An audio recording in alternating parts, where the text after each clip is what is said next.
بیت کوین $150,000. شاید خیلی جاها خونده باشین که بیت کوین به زودی به این قیمت میرسه.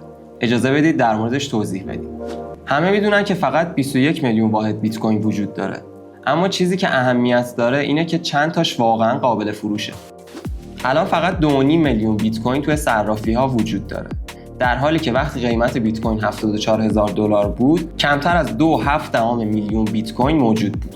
به این میگن شوک عرضه، رشد از 74,000 به $100,000 توی چند هفته. این شانسی نیست، تقاضای خالصه. حتی هرج و مرج سیاسی ترامپ هم جلوی این اتفاق رو نگرفت. خیلی ساده است، عرضه و تقاضا تعیین کننده قیمت. روزانه 450 بیت کوین جدید استخراج میشه. اما از وقتی که ETF اومده، تقاضای روزانه 4 برابر شده. یه نونوایی رو تصور کنین که روزانه 450 نون میپزه و 2000 نفر صف میبندن. در چنین شرایطی قیمت فقط به یه سمت میره، صعودی. ما فقط یه صرافی رمزارز هستیم و این توصیه سرمایه‌گذاری نیست. اما اگه بیت کوین رو نادیده بگیری، بزرگترین جهش مالی رو از دست دادی. ما رو دنبال کن تا فرصت‌های مالی به دستت برسه.